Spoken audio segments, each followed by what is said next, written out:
Fala pessoal, tudo bem? Eu espero que sim. Começando mais um vídeo aqui em Coisas da Vida por Alan Souza. O tema do vídeo de hoje é a continuação daquele vídeo sobre apartamento. Roda a vinheta.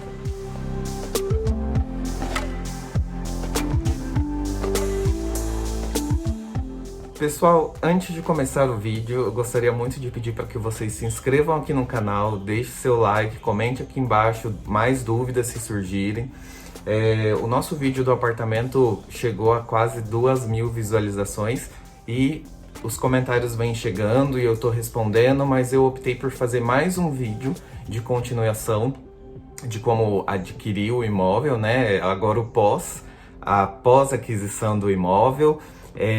Eu separei algumas dúvidas que surgiram lá nos comentários para falar também. Então esse vídeo ele vai ser separado nas dúvidas, algumas coisas que vocês precisam olhar na hora de adquirir o apartamento e alguns passos de obra.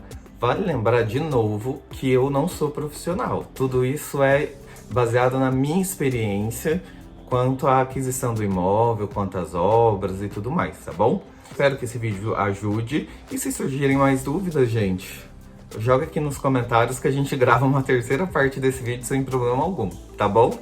Vamos lá então, gente. Eu separei algumas dúvidas aqui do pessoal que comentou lá no vídeo. Tem dúvidas e alguns comentários, tá? Então, percentual de entrada do Bruno Silva. Ele até falou que no vídeo que eu falei, que eu contei toda a nossa trajetória e tudo mais, eu não falei sobre o percentual de entrada. Por que eu não falei, Bruno? Porque, na verdade, varia muito de acordo com o banco. E o banco, ele faz um cálculo quanto você tem de rendimento mensal versus o valor da parcela e o valor do apartamento. Então, vamos supor que o seu rendimento mensal é de R$1.000, a parcela do seu apartamento geralmente não pode ultrapassar R$300, entendeu? Então, o banco faz mais ou menos esse cálculo. Por isso que eu sempre falo, utilizem os simuladores de todos os bancos para vocês terem uma noção antes de partir para a busca do apartamento. Porque aí vocês vão ter os valores de vocês, né? Aquilo que vocês possuem de entrada, de salário bruto e tudo mais. E aí vocês vão colocar nos simuladores aquilo que vocês já possuem e aí vocês vão ter uma noção da entrada, tá? A Andressa Silva falou sobre as vantagens de sair do aluguel, porque gera um pouco de conflito, né, entre os economistas, os planejadores financeiros e tudo mais, porque eles dizem que é mais vantajoso morar de aluguel do que entrar num financiamento.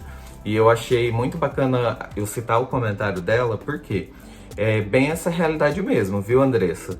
Assim, eu acho que funciona para quem já tem um rendimento muito grande e que vai pagar R$1.000 de aluguel e vai conseguir juntar R$5.000 por mês, por exemplo, para conseguir pagar à vista o imóvel, que não era o nosso caso. O nosso caso, a gente estava pagando aluguel, juntando dinheiro, só que o aluguel era um dinheiro que poderia ter sido juntado mais, ou seja, se a gente não tivesse morado de aluguel por um tempo, esse dinheiro poderia ter sido revertido nas parcelas do apartamento. Então eu acho que para quem mora de aluguel, não vale a pena apartamento na planta e não vale a pena juntar o dinheiro. Vale a pena você verificar um apartamento que está dentro das suas condições e pagar a mensalidade, e aí o dinheiro que você está juntando, você antecipa as parcelas do apartamento.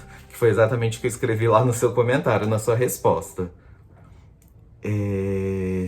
A Tainá Lima, ela falou sobre a Caixa, que ela tá, não é negativada, mas ela tá, é como se na Caixa ela não tivesse a possibilidade de fazer o financiamento. Não tem problema, gente. A Caixa, ela foi lá atrás o grande monopólio do financiamento de imóveis. Hoje todos os bancos estão extremamente competitivos. Então, assim, se a Caixa não rola fazer o financiamento, vai para outro banco e faz a simulação. Às vezes você consegue taxa, inclusive, menor do que da própria Caixa. A Caixa criou-se uma ideia de que ela é a única instituição bancária que dá a possibilidade de ter um imóvel com taxas menores, e não necessariamente, tá?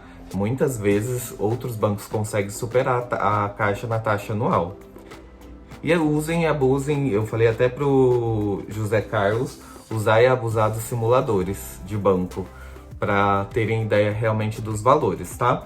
E aí, gente, atualizando uma informação para vocês muito importante que eu consegui agora.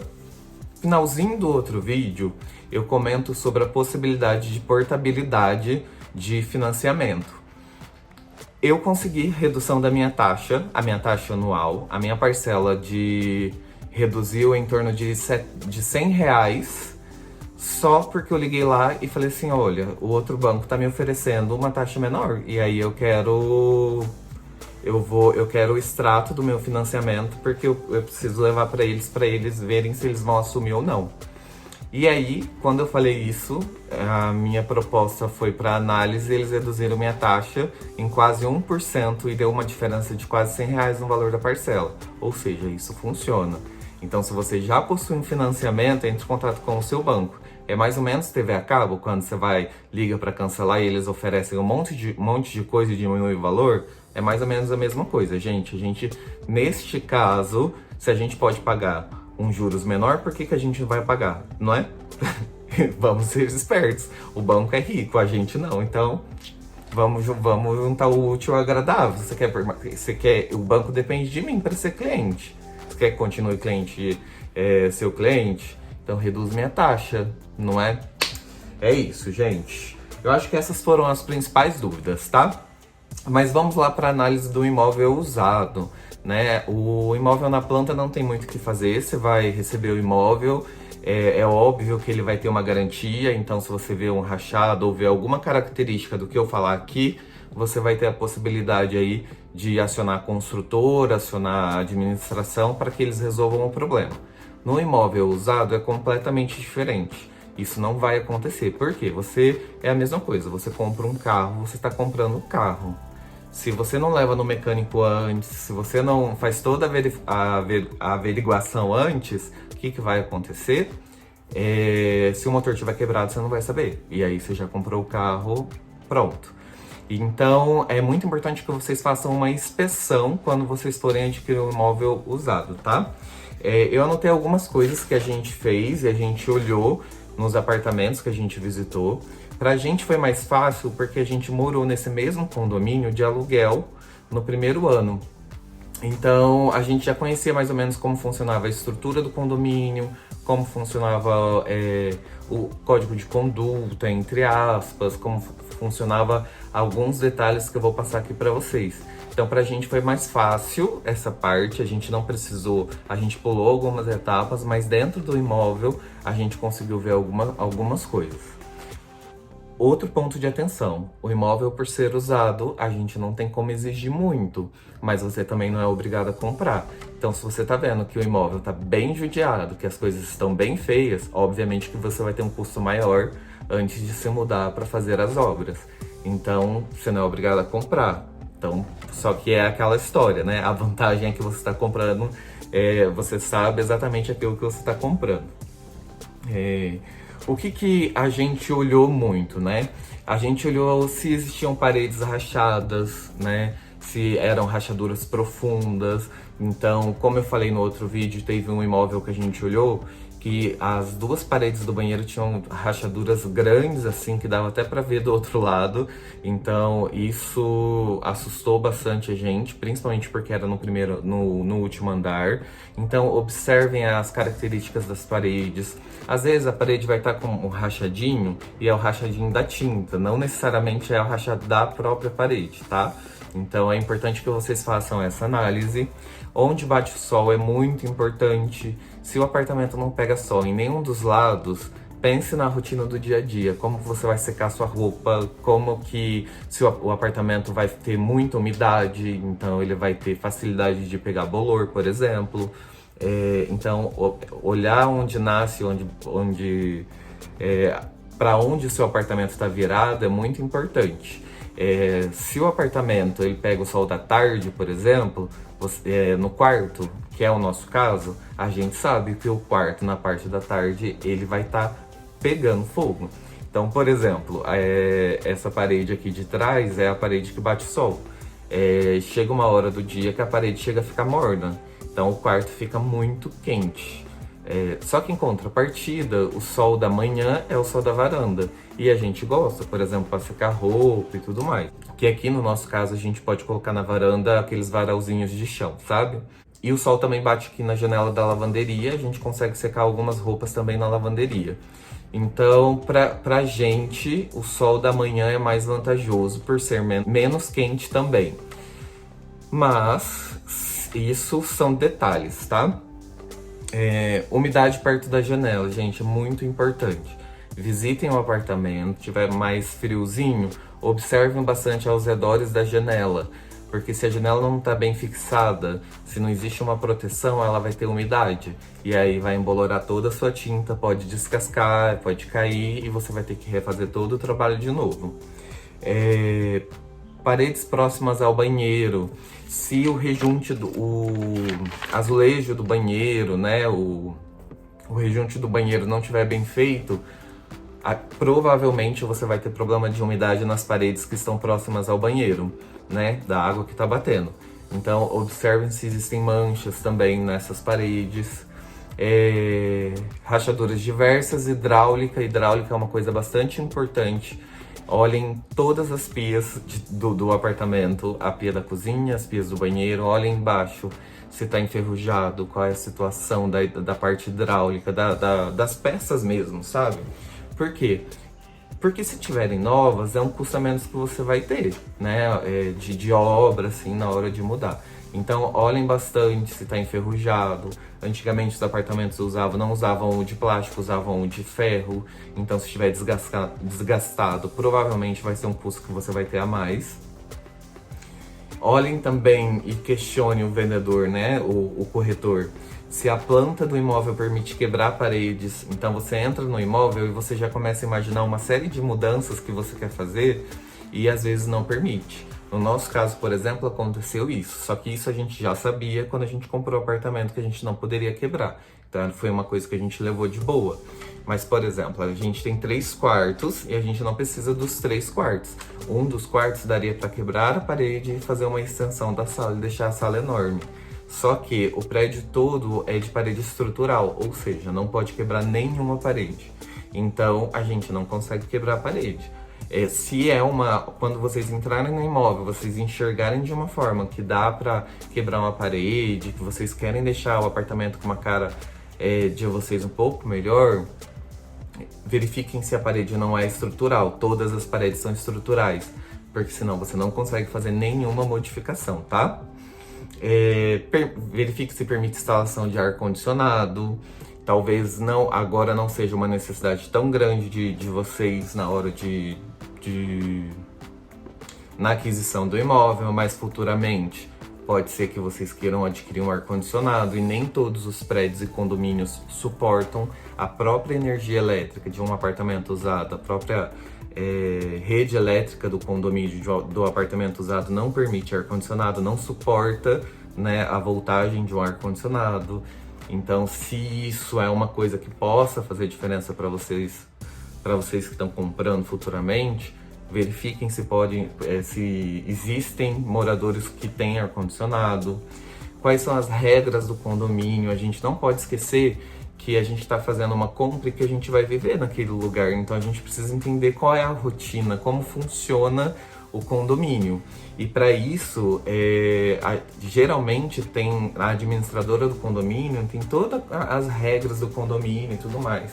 Antes da aquisição, vocês podem entrar em contato com o corretor e solicitar isso e verificar se aquelas regras, se toda aquela parte do condomínio ela condiz com a sua realidade, condiz com aquilo que você vive, tá? Procure também, se tiver oportunidade, conversar com os vizinhos para saber como é a rotina do condomínio, se existe barulho, se não existe, se você é uma pessoa que se incomoda com barulho de criança, se é barulhento ou não.